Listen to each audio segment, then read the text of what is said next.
Nessa seção 7, a gente vai ver como sistematizar a criação de valor através de processos e projetos. Começando aqui pela constatação de que só existem duas maneiras de gerar valor sistematicamente em um sistema de negócios, que são ou através de processos que cumprem uma finalidade, né, rotineira, ele é cíclico, repetitivo, ou através de projetos que têm início, meio e fim, o entregável final e se executa apenas uma vez. Ambos, tanto processos quanto projetos, se desenvolvem mediante o trabalho de equipes multidisciplinares, isso é fundamental, porém, são duas situações distintas e, portanto, vai requerer metodologias distintas para tratar processos e projetos. É o que a gente vai ver nessa sessão, que eu vou dividir em duas partes. Primeiro nós vamos ver processos, depois projetos. Agora, para gerenciar os projetos, você também vai precisar de um processo de gerenciamento de projetos. E dentro desse processo, você coloca lá a metodologia específica para gerenciar projetos. É isso que eu proponho aqui e a gente vai ver mais detalhes. Começando então pela questão dos processos, como gerar valor através de processos. O que eu vou mostrar aqui é a minha particular forma de fazer, uma metodologia de gestão por processos, que eu desenvolvi a partir de 1994, já bastante madura, bastante provada em várias empresas. Agora, quando a gente fala de processos, se você perguntar para uma empresa qualquer aí, vocês têm processo? A resposta, quase tenho certeza que 99% vai dizer, claro que temos processo. Só que quando você vai lá ver de perto, você encontra isso aqui, ilhas de processos que não se comunicam, né? Feitos com a mentalidade de departamentos. Dentro das fronteiras de cada área, você pode até ter processos, documentos, né? Fluxos de trabalho definidos, mas não se comunicam, não se integram. E esse é que é o problema fundamental. Ok, então se você pedir, por causa desse paradigma, né, de administração das empresas, através de áreas funcionais, se você pedir como é que a sua empresa opera, como é que ela está estruturada, tenho certeza que na enorme maioria dos casos vão te desenhar o quê? Adivinha aí? Claro, o organograma. E aí está lá, o grande Zeus sentado no trono do Olimpo, com os demais deuses e semideuses, até chegar aos mortais aqui na base da hierarquia, né? Agora, o grande desafio aqui, a grande questão é que essa estrutura organizacional tem que funcionar como um sistema, né? Cujo centro, a razão de ser fundamental desse sistema é o cliente, obviamente, o principal stakeholder. E aqui já começa uma contradição, porque as pessoas que estão dentro dessa hierarquia, elas priorizam e se orientam para os seus objetivos diários, seus desafios de área, de departamento. Enquanto que para esse fulano aqui, que é a razão de ser do processo, o que isso aqui vale para ele? Quanto vale a estrutura organizacional? Quanto vale o organograma? Nada, não vale nada. A única coisa que importa para esse cara aqui é como que esse sistema responde às suas necessidades. Vamos ver aqui o que acontece com um requisito qualquer do cliente, uma solicitação qualquer do cliente. Isso aqui cai em algum ponto dessa estrutura, começa então o fluxo de processamento. A pessoa faz algumas coisas, outra passa para outra de outra área, e assim vai indo, né? Até que finalmente sai essa resposta. Agora, como essas pessoas estão com as suas prioridades, né, de áreas, o que é que vai acontecer nesse fluxo de criação de valor para o cliente, que é a única coisa que importa para ele? O que vai acontecer? Vai acontecer isso aqui, né? Uma fragmentação do fluxo. As pessoas, cada um faz uma parte do fluxo sem ter uma visão e uma gestão do fluxo de resposta global. Tá? Então isso aqui, obviamente, acaba reduzindo em grande parte a eficiência desse fluxo de processamento e pode causar insatisfação do cliente. Então, resumindo aqui, o fluxo de resposta ao mercado, que é a criação de valor central do sistema de negócios, e são vários fluxos, né? Ele está fragmentado pelo fato de que as pessoas trabalham com a mentalidade de áreas, nos silos departamentais. E o que vale, né, o que as pessoas priorizam, é justamente os seus objetivos de área. Portanto, o fluxo que agrega valor está subordinado à estrutura vertical de departamentos, quando deveria ser o contrário. Tá? E se você perguntar, essa coisa aqui, que é a única que interessa para o cliente, a figura central do negócio, quem que é responsável disso aí? Quem que é responsável por assegurar que esse fluxo está em processo de melhoria contínua, que está entregando a tempo, com qualidade, o que o cliente precisa? Não existe um responsável, porque nessa estrutura, nesse paradigma de administração, não existe a figura de um líder de processo interdepartamental.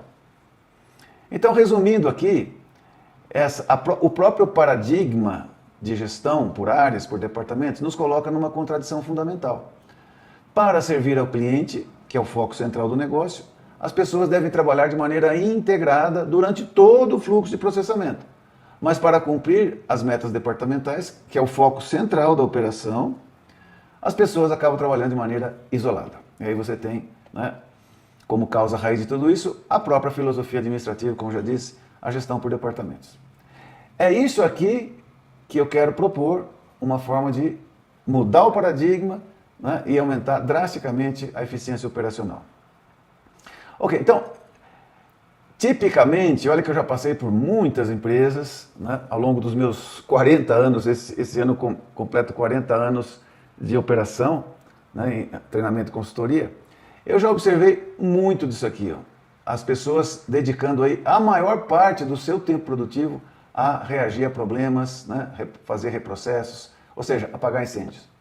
E isso é uma atividade custosa, né? A gente acaba fazendo vários loops aí de reativos, né, de apagar incêndio, isso toma tempo, e com essa pressão de dar uma solução, as respostas não necessariamente têm alta qualidade. Muito disso aqui, desses incêndios, a gente contém em casa dentro, né, com muito sangue, suor e lágrimas, mas eventualmente acaba escapando alguma coisa e o cliente acaba tendo a sua satisfação não no ponto ideal, a gente perde competitividade. Ok, agora, por que acontece isso? Né? Porque existe, por aquele slide anterior que a gente viu, aqueles muros de separação, tá certo? Uma comunicação cronicamente deficiente. E por que acontece isso? Porque você pode ter dentro das áreas, dentro dos departamentos, tudo bem definido, documentado até, né? Mas no fluxo, né, nessa passada de materiais e informação entre áreas, é que existe essas zonas cinzas, nessa zona do agrião, as coisas não estão muito bem definidas, né, ou nada definidas nessa passada do fluxo de processamento. E por que acontece isso? Por causa, como eu já disse, da filosofia de gestão por departamentos, que provoca então esse trabalho isolado em silos, né, das diferentes áreas. Essa sequência aqui é algo que eu já observei em muitas empresas. Já está perto de 150 análises estratégicas que eu já fiz em várias empresas, em diferentes países aí, e é isso aqui que a gente observa. Tá? Essa sequência acaba sendo, né, o típico que eu encontro nessas análises, e a causa raiz é o trabalho em silos. Ok, então, resumindo, é o próprio paradigma de administração que suboptimiza, em algum ponto da história evolutiva da organização, acaba subotimizando o desempenho global da empresa. E você vai chegar num ponto onde isso passa a ser a restrição, essa filosofia de gestão passa a ser a restrição, e aí você tem que resolver esse dilema, tem que dar um salto evolutivo, e a minha proposta é adotar, implementar a gestão por processo. Ok. Falando de dilema, eu vou colocar aqui o que é que está por trás, né, desse crônico combate a incêndios, tá? O conflito que está por trás disso aí. Como eu disse, esse é um sintoma negativo altamente relevante, porque consome tipicamente em torno de 70% do tempo produtivo das pessoas nas organizações. Tá? Então, como é que a gente reage diante disso aí? Né?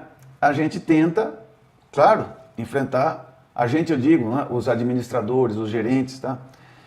Tem que se dedicar a apoiar o seu pessoal a resolver esses problemas. As pessoas, naturalmente, né, quando tem um imprevisto, né, um incêndio para combater, vão pedir apoio e orientação do chefe naquela estrutura vertical. E aí acaba trazendo, né, puxando os gerentes em diferentes níveis a apagar incêndio, a se colocar lá a roupa de bombeiro e entrar ombro a ombro ali com o pessoal, dando essa orientação para resolver o problema. Ok, o lado bom disso aí é que o gerente e sua equipe acabam respondendo aos problemas rotineiros, e isso é necessário, responder a esses problemas, né, para fazer uma gestão eficaz. Por outro lado, para fazer a gestão eficaz, também é necessário assegurar o bom desempenho futuro do negócio. Aliás, essa é a principal responsabilidade dos gestores, né? E para assegurar bom desempenho do futuro do negócio, é necessário que essas mesmas pessoas, esses gerentes, esses líderes da organização, dediquem o seu tempo, né, à gestão do sistema como um todo. E aqui temos um conflito. Onde é que o corpo gerencial vai colocar a atenção prioritária? Né? Aqui no dia a dia, no curto prazo, ou, né, mais estrategicamente no longo prazo. Okay? Isso aqui é o que a gente pode chamar de o dilema da atenção gerencial. E o pai da teoria das restrições, Eli Goldratt, né, autor inclusive dessa técnica que eu estou mostrando aqui, que é uma nuvem de conflito, ele fala que esse dilema aí, o dilema da atenção gerencial, é a restrição das restrições.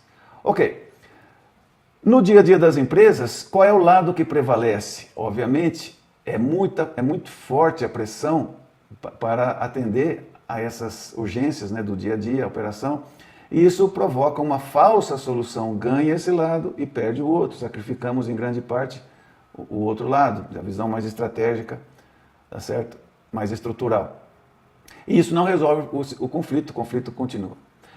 Para eliminar esse conflito aqui, nós precisamos encontrar pelo menos uma premissa que seja questionável ou falsa, e a gente encontra essa premissa aqui, ó, né?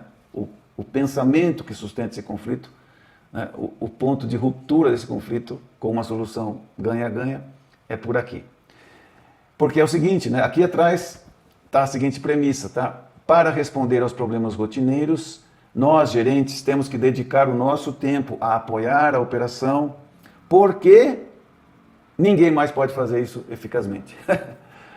Ok, obviamente isso aqui é questionável, tá certo? Mas na maioria dos casos é verdade, na realidade presente das empresas é verdade, porque muitas vezes as responsabilidades, né, os papéis naquele fluxo de processamento, né, que cria valor, não está tão claro, os critérios de execução não estão bem definidos. Bom, você tem definição de cargo, essas coisas, né, o perfil do cargo, mas isso é uma coisa. Outra coisa é como é que essas pessoas no dia a dia, naqueles fluxos integrados de processamento, trabalham de maneira harmoniosa. E isso normalmente não tá definido, existe aquela comunicação deficiente. Isso que vai acontecer? Vai gerar os incêndios, vai gerar os reprocessos, né, os retrabalhos. Então, nessa situação onde essas coisas não estão definidas, naturalmente as pessoas vão pedir critério, porque quem que tem a autoridade, a visão, a experiência mais ampla para dar essa orientação ao pessoal? Os gerentes. Mas isso aí não é uma lei da natureza, né? Não tem que ser assim. Você pode e deve identificar esses fluxos, esses processos, como a gente vai ver mais adiante, e dar uma solução definitiva para isso, implementando a padronização integrada desses fluxos de valor que são os processos empresariais. Isso é o que eu chamo de gestão por processos. Ok, que permite, então, ter sim essas respostas, esses critérios para responder os problemas do dia a dia, tá certo? E que libera tempo dos gerentes para fazer o que eles têm que fazer, que é olhar mais estrategicamente, né? E ter suas atividades nos processos de criação de valor na parte de gestão. Ok, então resumindo, para antídoto contra essa sequência negativa aqui, a gestão por processos, né? Qual que é o tema central da gestão por processos? A questão é fazer com que aquele sistema de negócios, né, que a gente falou no começo, como assegurar que a empresa realmente funcione como um sistema, tá? O objetivo estratégico da gestão por processos é o de aumentar a satisfação de todos os stakeholders. Obviamente o cliente no centro, mas também satisfação de colaboradores, de fornecedores, de acionistas, né, governo, comunidade, os stakeholders-chave de um sistema de negócio. Agora, qual que é o caminho tático da gestão por processos para atingir esse objetivo de satisfazer esses diferentes grupos de pessoas? A tática é implementar, como a gente viu, a padronização integrada dos processos de negócio. E aqui a palavra-chave está na integração, tá? Naquele fluxo transversal de criação de valor. Ok, então, como é que eu defino gestão por processos?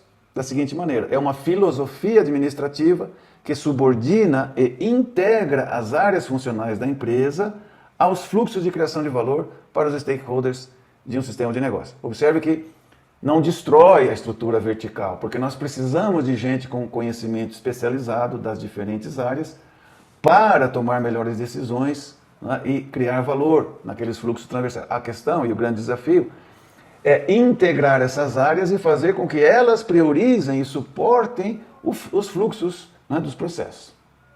Ok. Essa metodologia que eu desenvolvi está fundamentada em 4 princípios, aqui 4 afirmações fortes que eu considero válidas, veja se você valida isso também, porque se uma dessas aqui não for verdade, aí desmorona toda a metodologia, né? Ok, então, primeiro, o sucesso sustentável só será possível se todos os stakeholders estiverem satisfeitos. Não podemos satisfazer consistentemente o cliente, por exemplo, se o colaborador não está satisfeito. Os fornecedores também têm que estar satisfeitos, os acionistas, ou seja, todos os stakeholders têm que estar satisfeitos, senão o negócio não prospera. Segundo ponto, a resposta, a forma de responder aquelas necessidades, deixar aquele pessoal satisfeito, tem que ser através de processos interdepartamentais, né? Porque não é possível criar valor, se você parar para pensar, não é possível criar valor isoladamente numa dada área. Sempre vai ter uma dependência de outras áreas, de outras contribuições. Então, é necessário identificar, desenhar, é necessário gerenciar esses fluxos interfuncionais que são os processos. Terceiro ponto, a simples padronização de processos não é suficiente para assegurar a eficiência empresarial. Está cheio, como eu disse no início, está cheio de empresas que têm processo, têm procedimento, têm manual, até demais, né? Mas isso não contribui quase nada para aumentar a eficiência operacional. Onde é que está o segredo, então? Na padronização integrada. E essa é a última afirmação, o último princípio aqui, colocado de maneira bastante absoluta. Somente a padronização integrada, a partir de um modelo sistêmico, é capaz de assegurar uma operação altamente eficiente. Ok, então esses são os princípios da gestão de processos, né? E eu quero comentar aqui rapidamente a ferramenta principal para fazer isso aí. O coração dessa padronização integrada é essa estrutura de mapa de processo, que é o diagrama CIPOC. Mas não é o CIPOC que você encontra aí numa pesquisa do Google. Se você fizer lá, colocar lá no Google diagrama CIPOC, CIPOC Diagram em inglês, vai aparecer umas coisas lá que é muito macro, é muito genérica, não vai servir como ferramenta de padronização e muito menos padronização integrada dos processos. Esse aqui, que eu encontrei por primeira vez e venho utilizando isso desde então, encontrei em 1995, quando eu era examinador do Prêmio Nacional da Qualidade no Brasil, eu encontrei essa ferramenta sendo usada para padronizar os processos da Alcoa, né, na unidade no Brasil. Eu achei ótima essa ferramenta, acabou sendo o elo perdido das coisas que eu já vinha pesquisando de como fazer essa integração de processos. Então eu explico aqui rapidamente, né? Tem várias vantagens sobre BPMN, sobre diagrama de fluxo, sobre swim lane, etc. Como é que funciona então? Primeiro, é isso aí. Isso aqui é um caso real, um processo de desenvolvimento de produtos. Já a primeira coisa, é um mapa visual. Numa única página, você tem mapeada toda a dinâmica do processo no nível operacional. Ok? Então você tem lá o S, né, do CIPOC Supplier, os provedores. Quais são os provedores, nesse caso processos provedores? O S do CIPOC, né, Supplier, os fornecedores, você tem aqui numa única olhada, você tem todos os processos fornecedores, nesse caso aqui, tá? Todas as entradas, inputs que esses processos fornecedores estão dando para que o processo em questão possa funcionar. Você tem aqui a fronteira de início e a fronteira de fim do processo, e dentro dessas fronteiras você tem, nas diferentes colunas, os cargos, os atores internos do processo. Ok? Dentro das colunas você tem as atividades que esses cargos estão executando, e à medida que isso aqui vai avançando, você vai gerando então as saídas, os resultados, e vai passando isso aí, tá, né? O fluxo transversal, vai passando isso para processos clientes que vão continuar, né, e vão participar aí dessa criação de valor.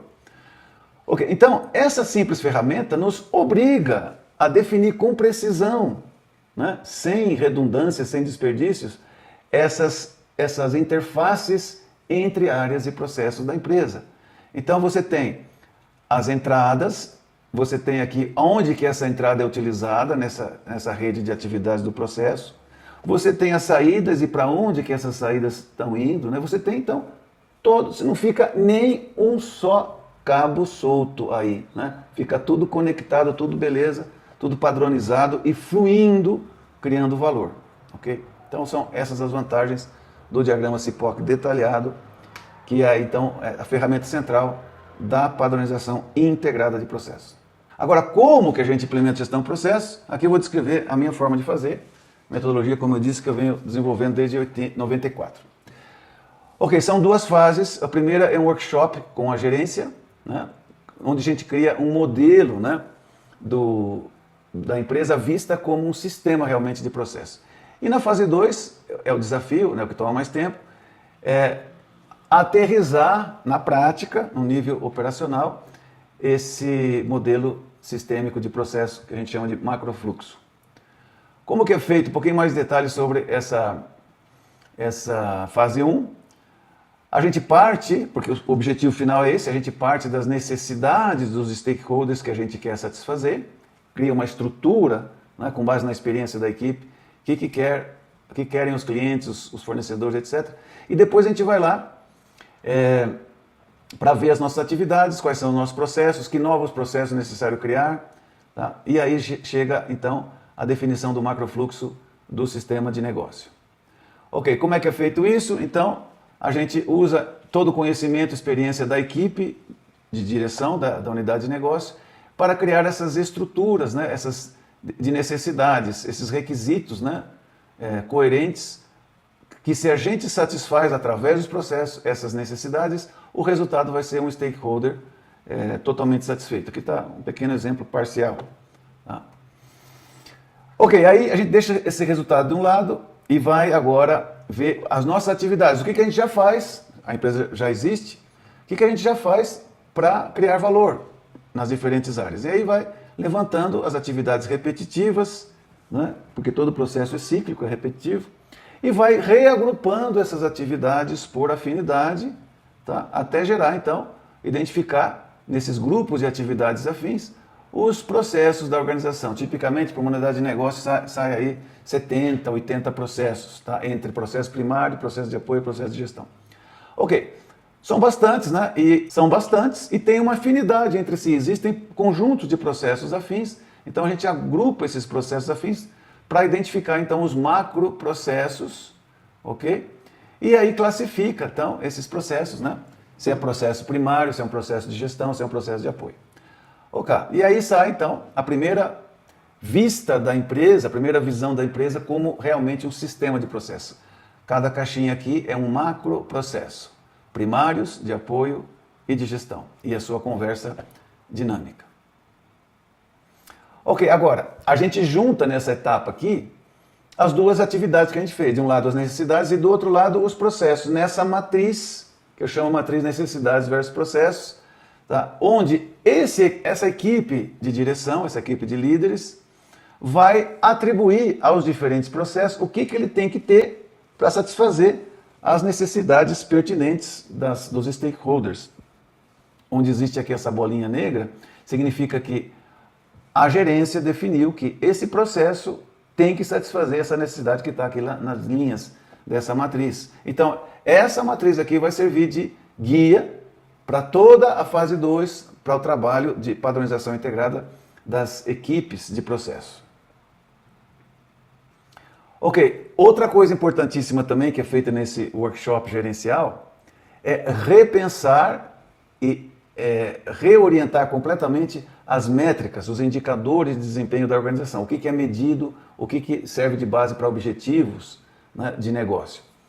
Começando lá desde a visão de longo prazo, né, a missão, as condições necessárias ou fatores críticos de sucesso para que suportam a missão, e um conjunto de poucos e bons, isso aqui é um exemplo real, está em espanhol, mas dá para entender, poucos e bons indicadores globais de desempenho, que são aqueles numerinhos que nos permitem monitorar se a gente está assegurando as condições necessárias e cumprindo a missão.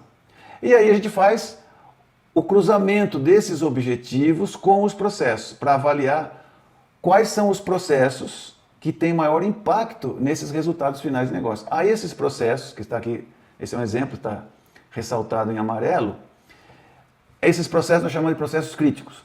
Todos os processos são importantes, são necessários, mas aqueles que têm maior impacto nos resultados finais do negócio, esses são os processos críticos. E para estes, e só para estes, minha recomendação é que a gente define um segundo nível de indicadores numéricos, né, de processos críticos para fazer, então, essa gestão mais preventiva, mais proativa, que vai contribuir da melhor forma possível aos resultados finais do negócio. Então, essa matriz também é importante, vai redefinir o que deve ser medido e só isso é o que deve ser medido. Todas as demais métricas têm que cair em desuso. Se não fizer isso aí, o que vai acontecer? Se a gente continua pedindo que as pessoas respondam a metas departamentais, não tenha dúvida que a gente vai fragmentar e vai destruir todo esse esforço de orientar as pessoas para trabalhar em equipe com resultados de processos transversais de criação de valor. Ok, o que a gente faz na fase 2, uma vez tomadas essas decisões, né, estruturais do macrofluxo do sistema de negócio? Então, a gente vai agora para a fase 2, e aí é o treinamento das equipes, né, certificar profissionais para apoiar os líderes de processo nessa metodologia, ok? E aí, então, seguir e vai padronizando processo por processo e vai aterrissando na operação, né? Isso permite agilizar a obtenção de resultados aí. Um bom momento aqui, eu recomendo fazer essa matriz que eu chamo de requisitos legais e normativos. É uma boa forma de reduzir drasticamente o peso, né, e o custo de manutenção da documentação de processos. Essa matriz aqui, o que a gente faz aqui? A gente coloca nas linhas dessa matriz todos os requisitos de normas e leis que a empresa tem que, ou interessa, ou quer cumprir, e coloca nas colunas a estrutura de processos. E aí os especialistas nessas normas e leis vão dizendo, olha, esse requisito aqui, isso cabe a tal e tal processo atender. De maneira que, junto com aquela outra matriz, necessidades versus processos, e essa matriz aqui, de requisitos, essas são as duas matrizes que vão orientar o trabalho de padronização integrada das equipes de processo. Vai ficar muito claro o que os processos devem, no seu fluxo, né, satisfazer.